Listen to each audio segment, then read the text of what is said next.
Mercer.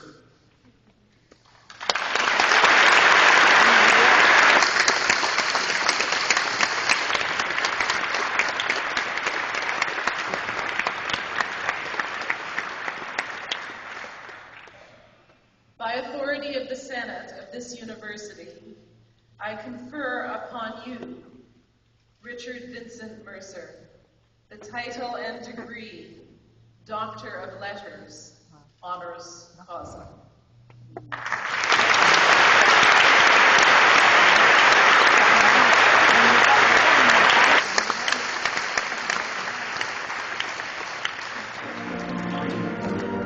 No speech? Well, he's supposed to give some comments. Oh, here, he's going to give comments.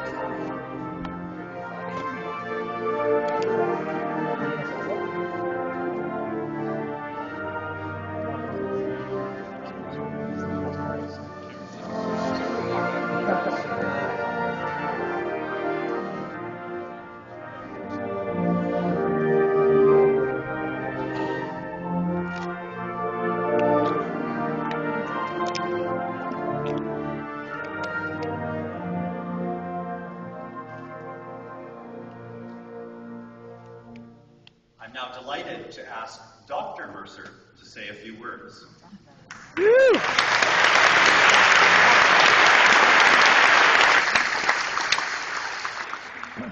None of what Professor Toope has said is true, by the way. I just put all that stuff on Wikipedia 5 years ago, and now people believe it. Chancellor Morgan Sylvester, President Toope, distinguished guests, friends, family, and fellow graduates, it is a huge and unexpected honor to be here with all of you. Like so many of you growing up, so many people that I respected, so many of my teachers, they emphasized the importance of a good education. They told me time and time again that a good education was the secret to success, but they also told me, of course, that it doesn't come easy. University degrees do not just drop from trees. Apparently honorary doctorates do. And for that I am truly grateful. In fact, you have no idea. I'm also incredibly grateful that my degree, unlike yours, does not come with a massive student debt. It does, however, come with the title doctor, which I think that I may, in fact, get used to. On the way over here this evening, I was in the car and I called my mother in Newfoundland and I told her I was on my way to the Chan Center to talk to the students at UBC, and I told her how excited I was, and she asked me, she said, Rick, do you believe that getting an honorary doctorate will change you? And I said, no, of course, Mom, of course it won't change me, but it's Dr. Mercer now. So my job today, with the power invested in me as a doctor, is not to ask you to turn your head and cough, which I thought was the initial assignment, but to congratulate you on this great achievement and inspire you in 5 minutes or less. They made a big point of saying that time and time again, can you do this in 5 minutes or less? I think perhaps I have a reputation of not shutting up. But I can do a lot of things in 5 minutes or less. Every week on my show, I rant. That's what I do. I rant, and I rant for 2 minutes or less. It's my favorite 2 minutes of the week. It's how I keep sane. Anger is my cardio. On television, I rant about lots of different subjects. Sometimes I rant about why I think the government is wrong. Other times I rant about why I think the government is doing something wrong. I never run out of material, but sometimes I forget the government and I just rant about what I think is great about this country. And if that was my job here today, if I was asked to come here and talk about what was great about this country and why the future of this country is so bright, I don't think I would rant at all. I think I would simply stand here and I would point at you. Because honestly, looking down at each and every one of you, I don't want this to go to your heads, but you're a good-looking bunch. It turns out the future is not bright, it's hot, too. And each and every one of you, believe me when I say this, is a huge inspiration, because we know that nobody graduating today has done so without a lot of hard work, sacrifice, talent, and dedication, other than me. So while I won't presume to inspire you, I will, with your indulgence, I'll talk to you for a little bit about what inspires me, because that happens to be my work. And I figured that that may be appropriate because I figured there may be some of you at this point in your life are thinking that for the first time you might actually have to go out and get a real job. Apparently you are, because the people back there are nodding. And they're still nodding.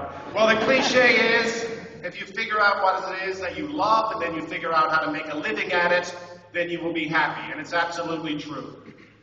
If you can go to work every Monday morning and you're happy, it doesn't matter how much money you make, you've won the lotto. Unless, of course, you want to write poetry, which is ridiculous. You won't make a living at that. You'll have to do that on the weekends. But for most of you, because we live in this great country, and because we have so many great opportunities, and because you've just graduated from one of the best schools in the country, you will absolutely have a career that you love. And the reason why I love my career, the reason why I love my job, is because every single week I get to travel to a different part of the country. I get to go on another adventure. I get to meet new people. Every single week I fall more and more in love with the place. And if I had one wish for you, that would be it. I would wish that you would get to know Canada. We are a very large country. It is the biggest problem we have as a country. We are huge.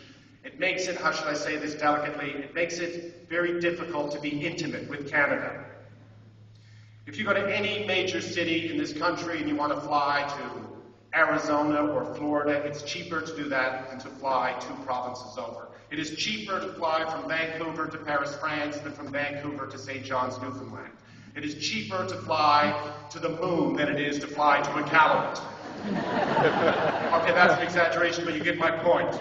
As a result, because of our vast size, so many Canadians don't get to experience what it is their country has to offer them. And that is a problem, because we live in a country where national unity can never be taken for granted, and national unity can never be guaranteed.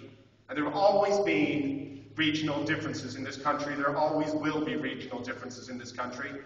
But too often these days, those regional differences are being used to pit Canadians against one another, region against region, east against west, rural versus urban, gay versus straight, educated elites, which would now be you, versus members of Parliament.